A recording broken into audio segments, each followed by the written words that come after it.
associated with this case, we have Rwandans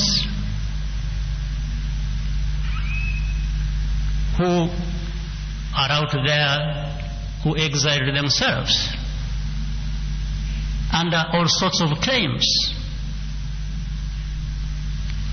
But all of them having cases here to answer for. All of them. Not a single one of them that does not have a case to answer here. Not a single one of them. If you check on their records, some ran away, they used to be in the army, and they have committed a series of crimes on the record. They are there, they are record. Others from outside. Others who used to work in places that you know. One of them who used to work for me.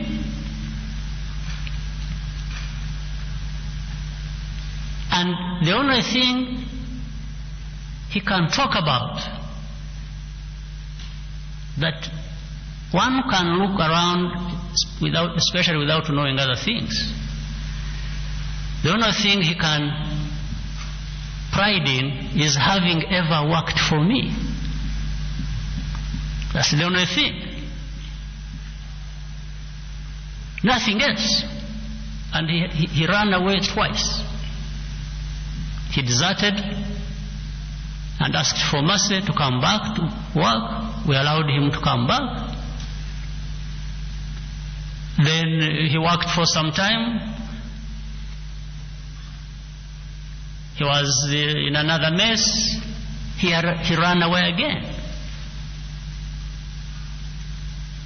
But when he's out there, this man Himbara, you hear of every day, even yesterday or whenever he was on the radio talking about this case. Of course, these are people these countries find very important to associate with. And you know the reason? Among them, you have seen this BBC documentary, the so-called untold story. No, what they are talking about is not the untold story. The untold story is what underlies that documentary. The untold story is that these countries and the people who are behind it in those countries want to change the narrative, the actual story of what has happened in Rwanda that they were so deeply involved in. So they want to mask it by saying, no, it's not us. Look, these are the savages of Africa who kill each other. The genocide, no, it was between the Hutus and the Tutsis. This is the normal thing in Africa. It is a normal thing in Rwanda. These blacks turn on each other and kill one another. It's the normal thing. For us to have, there's nothing to do with us in those things that happened. So that they retain the moral ground on which to always operate from, dictating to the very Africans.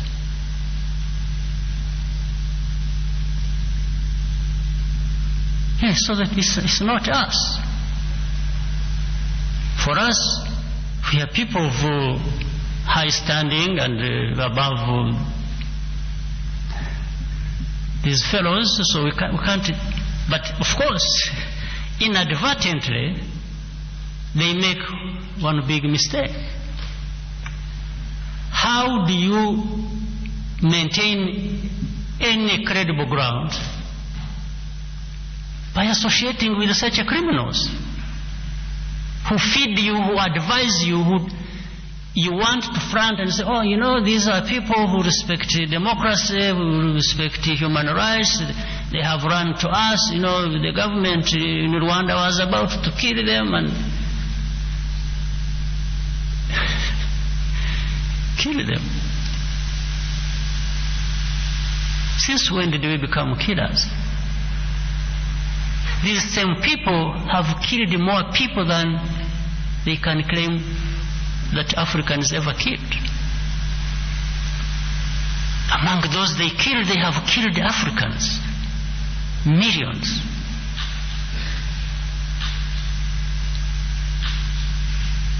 How?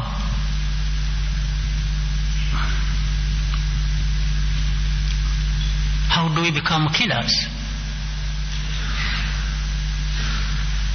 How do we give our lives to save our country and our people, and at the end of the day we are killers? Just because you hobnob with these foolish fellows, actually criminals, in our own country, whom you use as witnesses to say, look, these ones have credible evidence that so and so did this, so and so did this. You are using criminals. How can you pride in hobnobbing with criminals? These Rwandans they use, in fact, even those who gave advice to those who arrested Karenzi are criminals from here. One of them is now is even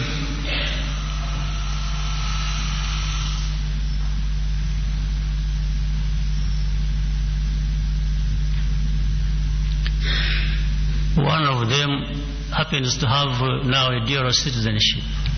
He's British, he's Rwandan. A fellow called, people see him on Twitter every day, called René Mugenzi.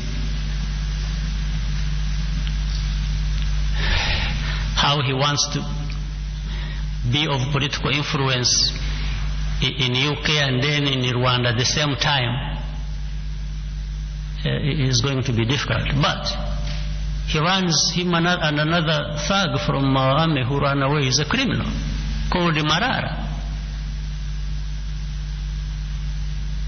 They move around, tell the police, you know, the head of security of Rwanda is here in town. You know, we are threatened, we feel threatened. Because he will kill us. And then the others, oh, okay, we'll go for him. That's one of the things that happened. Because this man, Karenzi, was arrested 3-4 days after. In fact, we didn't know. That's how much they can help hold us all in contempt. We didn't know, but these fellows knew because they were writing it, those who, you know, follow, who read the online news and so on.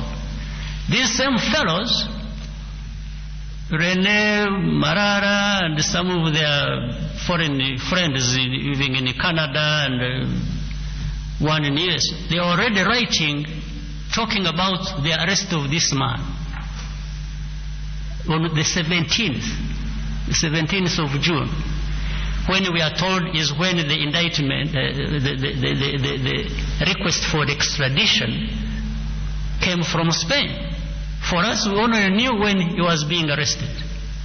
So these people have formed their own imaginary state of Rwanda that lives out there that they work with to determine what happens to us.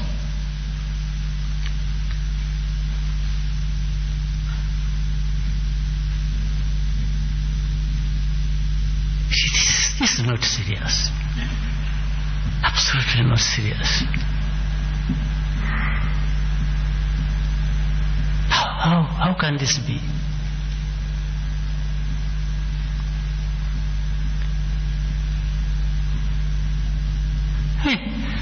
As I said last time here, somebody says, you know, we are really good friends, we even support your development, which we appreciate, by the way. But do you support my development and take away my dignity at the same time?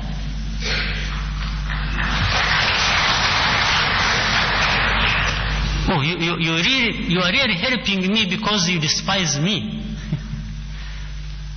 Is that the meaning? You support my development, but at the same time you despise me. You know, you hold me in contempt. This level of disdain is just unacceptable. To tell me, you see, you are not good enough. You are not relevant enough to deserve any respect from me.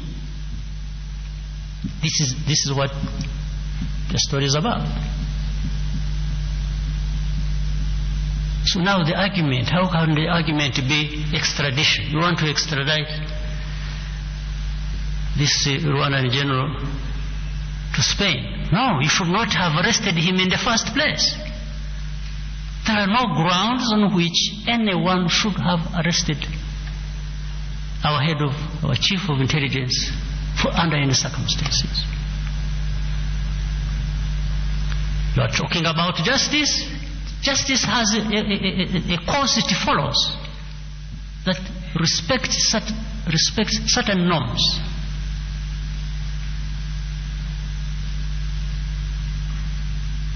So I can't discuss with you. I don't understand the grounds on which we talk about extradition. Extradition to where? What right does Spain or any country have in this matter to try Rwanda, to try this head of intelligence? What right did this country have to arrest him in this manner? Later on now, talk about extradition. None of these two or more things have any basis, have anything other than absolute arrogance and holding people in contempt. Those are the only basis.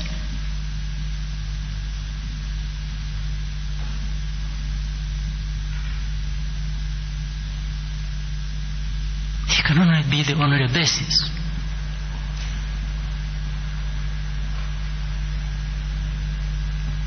So if people talk about rule of law, they respect their laws even.